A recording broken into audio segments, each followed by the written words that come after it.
আসসালামু আলাইকুম। জি5 নতুন একটি রাউটার নিয়ে হাজির হলাম ভিডিও ব্যবহার এক্সপিরিয়েন্স নিয়ে। জি5 একটা সমস্যা ছিল যে আপনার অন্য সিম চলে নাকি। অনেকে বলতেছেন যে অনেক সিম চলে, অনেকে বলতেছেন চলে না। সেক্ষেত্রে আমি দেখেছি যে জি5 যে নতুন যে রাউটারটা, যে ব্যাটারি ব্যাকআপের ওইটার মধ্যে অন্য কোনো সিম চলতেছে না। ট্রাই করছি যে এই রাউটার মধ্যে, যে এই রাউটারটা, এটার মধ্যে অন্য কোনো সিম চলতেছে না। এখানে আপনার সিম চালু করলে লেখা আসতেছে, লেখা আমি দেখাচ্ছি একটু পরে, যে কি লেখা ওঠে, সিমটা চালু করলে কি লেখা ওঠে।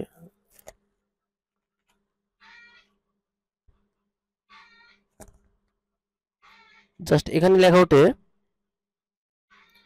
Please use your GP SIM with this device. এই লেখাটি আসে। আমি যখন রবি সিমটা ভরি এই রাউটারটায়, এরকম একটা লেখা শুরু করে, কোনো নেটওয়ার্ক আসে না। কিন্তু জিপি আমি অন্য সিম চালিয়ে দেখছি, জিপি অন্য সিম চলে। এই রাউটারটা মূলত একই রকম স্পিড দেয়, অন্য সিম যে স্পিডটা দেয়, জিপি ধরেন অন্য সিম বা এই রাউটার যে সিম সাথে থাকে সেম স্পিডটাই শুরু করে। কারণ এটা ব্রডব্যান্ড বলছে, তারা কিন্তু এরকম স্পিড না। আপলোড স্পিড মাত্র 2 Mbps। যে ইউটিউবই কন্টেন্ট করেন, চেষ্টা করেন, সেক্ষেত্রে আপলোড দিতে আপনার জীবন তেজপাতা হয়ে যাব।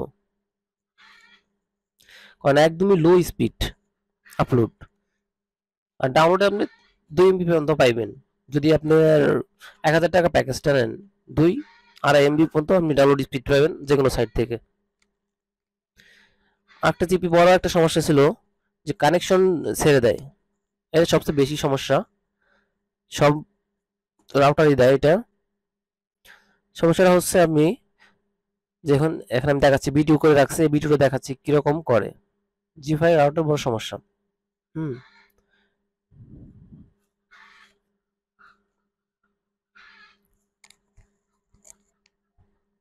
কারণ আমি কমপ্লেন করে কোনো সমাধান পাইনি। 15 দিন যায়, 20 দিন চলে যায়, তারা কোনো কমপ্লেন যে করছি ওইটার কোনো ফিডব্যাক দেয়নি তারা।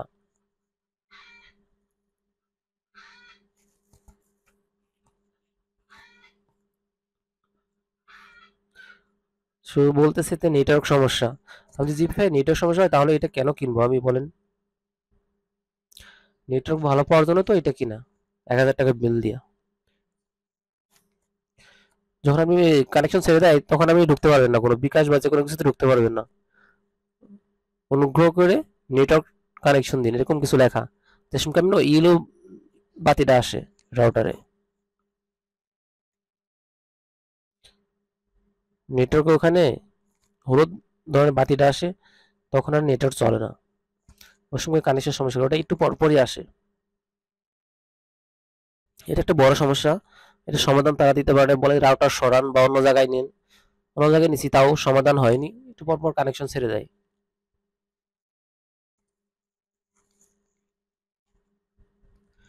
এই সময়টা কত সময় পর পর আসে, আমি সম্পূর্ণ ভিডিওটা দিতেছি, দেখেন। আমরা দেখলে বুঝতে পারবেন যে কত সময় পর পর এটা বাতিটা ব্লিঙ্কিং করে। যখন ব্লিঙ্কিং করে তখন আপনি যেটা ইউজ করবেন ওর সময় কানেকশনটা আটকে যায়। কিন্তু আপনি ইউটিউব চালালে বুঝবেন না, কারণ ইউটিউব তো আপনি বাফারিং লোড নিয়ে রাখে কতটুকু, কানেকশন ছেড়ে দিলে চলতে থাকে। কিন্তু যখন আপনি নর্মাল অন্যান্য বিকাশ বা যে কোনো সাইট ঢুকবেন তখন আটকে যাবে কানেকশনটা। কারণ তখন তো আপনার নর্মাল স্পিডটা লাগবে, কোনো কানেকশন ড্রপ আউট হলে চলবে না। এই যেখানে দেখাচ্ছি, সম্পূর্ণ ভিডিওটা করে রাখছি, এখানে দেখে নিন, বুঝতে পারবেন যে এখানে রাউটারটা কি সমস্যা দেয়।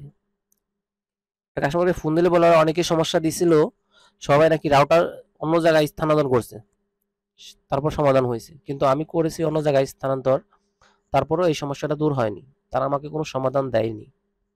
সেই জন্য আমি আপাতত কানেকশনটা বন্ধ রাখছি, ইউজ করতেছি না। আর আপনারা দেখেন ইউজ করবেন নাকি। এটা হলো বড় সমস্যা, আপনি আগে যাচাই করে নেবেন, যারা ব্যবহার করতেছে তাদের কাছে শুনে নেবেন যে এই সমস্যাটা সমাধান আছে নাকি। কারণ আপনি এত টাকা দিয়ে ডিভাইস নিতেছেন, এটা যদি ব্যবহার না করতে পারেন তাহলে সমস্যা না। আর এখানে আপলোড স্পিডটা একবারই কম, যার জন্য বেশি প্রয়োজন। যারা কন্টেন্ট ক্রিয়েটর তাদের আপলোড করার জন্য অনেক এমবি দরকার হয়, সেক্ষেত্রে স্পিডটা যদি কম থাকে তাহলে তো সমস্যা। আর এখানে যদি আপনি অন্য সিমও ব্যবহার করেন, সেম এই প্যাকেজেরই স্পিডটা পাবেন, কোনো ভিন্ন না, একই রকম স্পিড পাবেন। যদি আপনি অন্য জিপি সিমে যে কোনো এমবি প্যাকেজ কিনেন, এটার যে প্যাকেজ, এই প্যাকেজের স্পিডে পার্থক্য পাইনি আমি।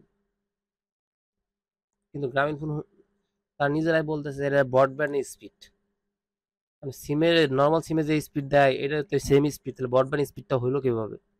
4G তে যে স্পিড, এটাও একই স্পিড দেয় তারা। সেক্ষেত্রে দেখেন, কিন্তু এটার ব্যাটারি ব্যাকআপটা অনেক ভালো, এটা বলতে হবে। মিনিমাম 5 ঘন্টা আপনি ব্যাকআপ পাবেন প্রথম অবস্থায়, পরে কি বলা যায় জানি না, কিন্তু প্রথম অবস্থায় আমি 5 ঘন্টা ব্যাকআপ পেয়েছি। এখানে একটু পর পর বাতিটা হলুদ হয়ে আসতেছে,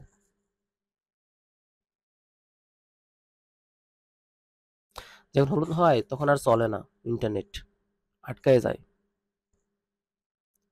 যার জন্য এটা নেওয়া ব্রডব্যান্ডে হচ্ছে ভালোই এসছে, কিন্তু ব্রডব্যান্ডের সমস্যা হলো যে আপনার তার কাটা পড়ে, সেই জন্য একটু সমস্যা। আর এটা মানে নর্মাল আমি সিমের রাউটার নিলেও হবে যদি নেন। আর যে ব্যাটারি ব্যাকআপ নেন তাহলে এটা নিতে পারেন, এটা ব্যাটারি ব্যাকআপটা ভালো, কিন্তু আপনার এটা অসুবিধা হচ্ছে অন্য সিম চালাতে পারবেন না, অন্য কোনো অপারেটর সিম ইউজ করতে পারবেন না এটার মধ্যে। কিন্তু অন্য যে রাউটারগুলো আছে জিপির, ওইগুলো ইউজ করা যায়,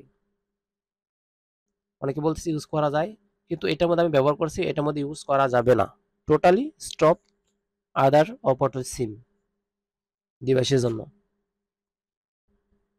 সেক্ষেত্রে আপনি যদি মনে করেন যে সিম রাউটার কিনবেন, তাহলে টিপি লিঙ্ক বা অন্যান্য রাউটার আছে, ওগুলো নিতে পারেন।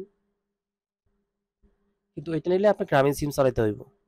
যদি প্যাকেজ নাও কিনেন 1,000 টাকা, নর্মাল এমবি ভরে চালান, তাহলে ভালো স্পিড পাবেন, কিন্তু আপনার ওই খালি গ্রামীণ সিমটা ইউজ করতে হবে, অন্য সিম ইউজ করা যাবে না। এখানে একটু পরপর ব্লিঙ্কিং করতেছে, এরকম করলে কানেকশনটা আসে না, চলে না ঠিক মতো। ওকে, ধন্যবাদ সবাইকে। জিফাইয়ের এরকম সমস্যা সবাই ভুগতে পারেন, সেজন্য আগে জানিয়ে দেওয়া হলো। ঠিক আছে, আল্লাহ হাফেজ, ভালো থাকবেন। ভালো লাগে চ্যানেলটিকে সাবস্ক্রাইব করবেন, নতুন একটি চ্যানেল খোলা হয়েছে, আপনাদের সহযোগিতায় চ্যানেলটিকে গ্রো আপ করা যাবে। থ্যাংক ইউ, আল্লাহ হাফেজ।